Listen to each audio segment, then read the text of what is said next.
सरकार के बार बार नेट बंद कर देने से व्यापारियों को और आम जन को कितना नुकसान होता है, कभी आपने ये सोचा है?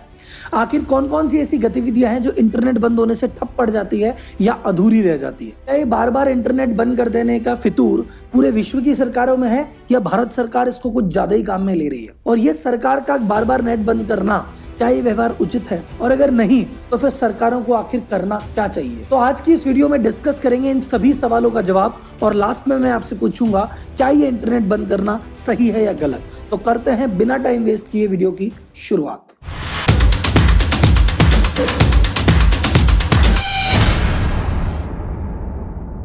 तो वीडियो में आगे बढ़ने से पहले चर्चा करते हैं इंटरनेट बंदी से रिलेटेड सभी फैक्ट के बारे में, तथ्यों के बारे में। जनवरी 2012 से लेकर जून 2022 तक 647 बार इंटरनेट बंद किया है, जो कि पूरे विश्व में सर्वाधिक है। इसीलिए भारत को internet shutdown capital of the world कहते हैं कि भैया इंटरनेट बंद करने की राजधानी कौन है?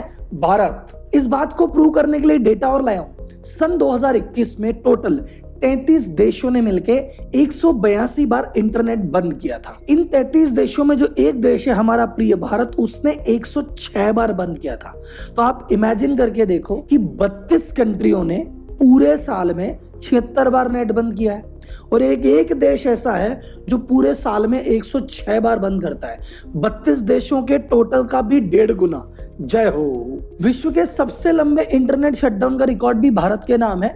भारत सरकार में 2019 से 2020 के बीच में जम्मू कश्मीर में 552 दिन इंटरनेट बंद रखा गया था। तो जम्मू कश्मीर की बात आती है तो हमें लगता है चलो ठीक है, राष्ट्रीय सुरक्षा का मुद्दा है, पाकिस्तान में इन्वॉल्व है, हो सकता है ऐसा कुछ किया हो। टोटल 441 बार इंटरनेट बंद किया गया है वहां पे पिछले 10 सालों में। पर नंबर 2 पे एक ऐसा राज्य आता है जहां पे कोई ऐसी बात ही नहीं है। उस राज्य का नाम है राजस्थान। राजस्थान में पिछले 10 सालों में 88 बार इंटरनेट बंद किया गया है। और यहाँ पे इंटरनेट बंद करने का कारण कुछ भी हो सकता है। जब भी इंटरनेट बंद किया जाता है तो उसके कुछ कारण होते हैं। तो केंद्र सरकार हो चाहे राज्य सरकार ये कारण देती है कि पहला कारण है पब्लिक सेफ्टी। हम इंटरनेट इसलिए बंद कर रहे हैं कि हमको लगता है भैया जनहित में बंद किया है, जनहानि हो सकती है, माल की हानि हो सकती है, इसलिए बंद किया। दूसरा कहते हैं कि नहीं भाई कोई आतंकवादी टाइप मामला है, नेशनल इंटरेस्ट में, राष्ट्रीय सुरक्षा के लिए हमने बंद कर दिया। तीसरी बार वो नेट ये बोल के बंद करते हैं कोई फेक न्यूज ना फैला पाए, कोई गलत एलिमेंट, असामाजिक तत्व तो इसका फायदा ना उठा पाए, इसलिए बंद कर दिया जाता है।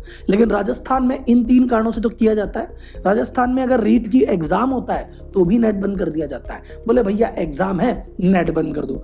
यहाँ पे अगर विधायक इधर उधर हो जाते हैं और सरकार बचानी पड़ती है तो भी नेट बंद कर दिया जाता है।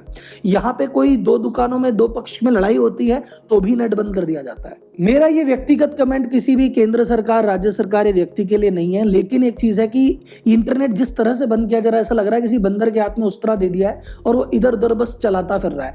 जहां भी मौका मिला नेट बंद कर दो साहब। अब बात करते हैं कि इस इंटरनेट के बंद होने से आखिर नुकसान कितना होता है। तो 2019 में टोटल जो इंटरनेट बंद हुआ अलग अलग जगह पे, अलग अलग VPN में, वो बंद हुआ था 4000 घंटे लगभग, और उससे भारत सरकार को नुकसान हुआ था 1.3 बिलियन, जो कि होता है 10,000 करोड़ रुपए से भी ज्यादा। फिर 2020 में जो इंटरनेट बंद रहा वो रहा 8,927 घंटे, जिसकी वजह से हमको टोटल नुकसान हुआ 20,973 करोड़ रुपए का, जो कि होता है लगभग 2.5 करोड़ रुपए पर घंटा। 2022 में अभी शुरुआती 6 महीनों में 40 बार ऑलरेडी इंटरनेट बंद हो चुका है और अभी 6 महीने बाकी है मेरे दोस्त।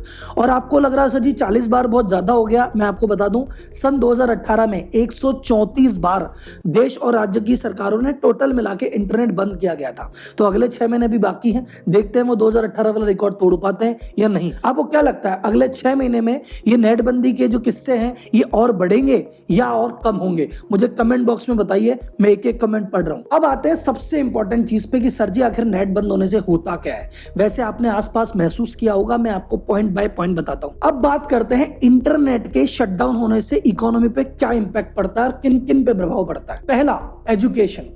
कई ऐसे बच्चे हैं जो कि ऑनलाइन यूट्यूब के माध्यम से पढ़ रहे हैं, ऑनलाइन के माध्यम से पढ़ रहे हैं, ऐप के माध्यम से पढ़ रहे हैं। आपने इंटरनेट बंद कर दिया, 5 दिन वो बच्चे की जो पढ़ाई का नुकसान हुआ है कौन भरेगा भाई साहब। सेकंड, अगर आप मेडिकल की भी बात करेंगे, आज की डेट में बहुत सारे ऐसे ऐप हैं जहां पे टेली कंसल्टिंग होती है। आप डॉक्टर के पास आ नहीं पाते तो आप ऑनलाइन बात करते हैं और डॉक्टर आपकी मदद कर देता है। और बहुत सारे टेस्ट ऐसे हैं, बहुत सारी लेबोरेटरी के टेस्ट ऐसे हैं जो कि इंटरनेट के माध्यम से होते हैं। वो सारी चीजों पर बैन लग गया, उस मरीज का खामियाजा कौन भुगतेगा साहब? Third, restaurant industry. Restaurant industry में 50% ऑर्डर होम डिलीवरी के माध्यम से जाते हैं। जिनके क्लाउड किचन है वो तो 100% ऑर्डर होम डिलीवरी के माध्यम से देते हैं। और अगर इंटरनेट बंद है तो होम डिलीवरी कैसे होगी? स्विगी वाले क्या करेंगे? जोमेटो वाले क्या करेंगे?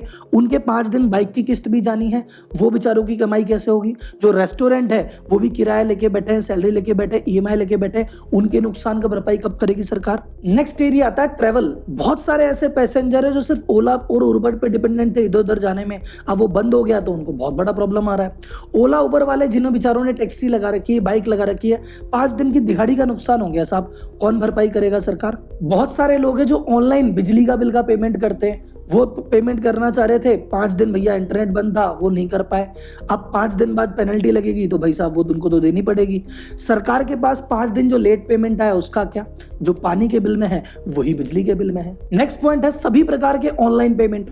चाहे आप दुकान पे किराने की शॉपिंग करने गए, आपने सामान खरीदा, आपने कहा पेटीएम है, वो बोलेगा भाई इंटरनेट तो चल नहीं रहा, उसका मोबाइल में तो इंटरनेट चल नहीं रहा है, तो पता चला ट्रांजैक्शन ही नहीं हुआ। तो बहुत सारे किराना व्यवसायी, नॉर्मल व्यापारी ऐसे हैं जिनके पास ट्रांजैक्शन ही नहीं हुआ, सेल ही नहीं हुई, क्योंकि जितने भी ग्राहक आ रहे थे सबके मोबाइल में पेमेंट करने की सुविधा ही नहीं थी। कैश तो रखने की आदत, दुनिया तो इंडिया तो वैसे भी कैशलेस हो चुका है, जेब में कैश रहता नहीं है, सब मोबाइल लेके पहुंच जाते हैं और मोबाइल चल ही नहीं रहा। तो बहुत 5 दिन की जो सेल है काफी व्यापारियों की इफेक्ट हुई है। हर तरह का ऑनलाइन पेमेंट, चाहे वो इलेक्ट्रिसिटी का बिल हो, चाहे वो पानी का बिल हो, चाहे वो मूवी का टिकट हो, चाहे फ्लाइट का टिकट हो, चाहे ट्रेन का टिकट हो, ये सब भी दुविधा सभी आम जन को आई है और इनसे रिलेटेड व्यवसाय बुरी तरह से प्रभावित हुआ है। तो कुल मिला के इस प्रकार के नुकसान होते हैं। भी राजस्थान में उदयपुर की घटना के बाद से 4-5 दिन से इंटरनेट बंद था, उसमें जो व्यापार संघ है इनका एक एस्टिमेटेड है कि 10,000 करोड़ से ज्यादा के व्यापार का नुकसान उनको हुआ है। मैं ये नहीं कहता सरकार पूरी तरह से गलत है भाई साहब, इनको बिल्कुल इंटरनेट बंद ही नहीं करना चाहिए। अगर आपको लगता है कि पब्लिक हित में, राष्ट्रीय हित में इंटरनेट बंद करना आवश्यक है तो क्यों ना आप एक व्हाइट लिस्ट बना दो जिसमें कुछ ऐसी ऐप है जिनको आप चालू रखें कि भैया चाहे हमको इंटरनेट बंद करना पड़ेगा, हम फेसबुक बंद कर देंगे, व्हाट्सएप बंद कर देंगे, टेलीग्राम बंद कर देंगे, लेकिन ये जितनी भी सुविधाएं वाली चीज है कि आपके पेटीएम वॉलेट्स हैं, आपके ये जो सारी चीजें हैं, आपका स्विगी, जोमेटो, ये सारी चीजें तो ओपन रहेगी। तो एक लिस्ट बना लीजिए जिस लिस्ट से ट्रांजेक्शन होते हैं ताकि व्यापार न रुके, क्योंकि सरकार आप 5 दिन के लिए चीजें डिले कर सकते हो, उस 5 दिन में जो पैसे लग गए ना वापस नहीं आते। अगर आप 300 रुपए का इंटरनेट का चार्ज कराते हैं, 300 रुपए का, तो पर डे इंटरनेट की कॉस्टिंग है 10 रुपए। अब 5 दिन अगर मेरा नेट बंद था, मेरे 50 रुपए लग चुके हैं, मुझे कंपनी एक्सटेंशन नहीं देगी। तो राजस्थान में इस समय 6 करोड़ से ज्यादा ऐसे लोग हैं जिनके पास इंटरनेट कनेक्शन है। 10 रुपए के हिसाब से लगा लो तो 60 करोड़ डेली के हिसाब से लगभग 5 दिन में 300 करोड़ का नुकसान हो चुका है। और अगर हम बात करेंगे पूरे इंडिया लेवल पे अगर ये चीज हो तो आप इंपैक्ट आप खुद लगा सकते हैं। ये तो थे नेट बंदी को लेके मेरे विचार। अगर आपको लगता है कि ये विचार सही हैं, आप इन विचारों से सहमत हैं, तो इस वीडियो को प्लीज लाइक कीजिए और ज्यादा से ज्यादा लोगों तक शेयर कीजिए। इसको सभी सोशल मीडिया प्लेटफॉर्म तक पहुंचना चाहिए। ये सभी आपके फैमिली, फ्रेंड्स और जितने भी ग्रुप्स हैं पॉलिटिकल, उन तक पहुंचना चाहिए ताकि उनको पता लगे आखिर कि आम जन और एक आम व्यापारी किस समस्या से जूझ रहा है। और अगर ये वीडियो सही व्यक्तियों तक पहुंच गया तो हो सकता है आने वाले समय में ये नेट बंदी की जो वारदात है ये थोड़ी सी कम हो और हमारे व्यापार सुचारू रूप से चल सके। तो ये एक मेरा आम भारतीय का मैसेज है और ये एक निवेदन है सभी प्रकार की, चाहे केंद्र सरकार और राज्य सरकार, कि इस इंटरनेट को बंद करना अगर आवश्यक है तो कीजिए, पर समझदारी के हिसाब से कीजिए। ऐसे नहीं कि हर मौके पे हर जगह इसको कर दिया। तो आप अपने कमेंट मुझे चैट बॉक्स में बताइए, ज्यादा से ज्यादा इस वीडियो को शेयर कीजिए। मैं देखता हूं आप में से कितने लोगों ने शेयर किया और कितनों ने नहीं। और अब मिलते हैं सीधे कमेंट बॉक्स में जहां मैं आपके कमेंट्स पढ़ूंगा और एक एक का जवाब दूंगा। तो मिलते हैं अगली वीडियो में। धन्यवाद। जय हिंद।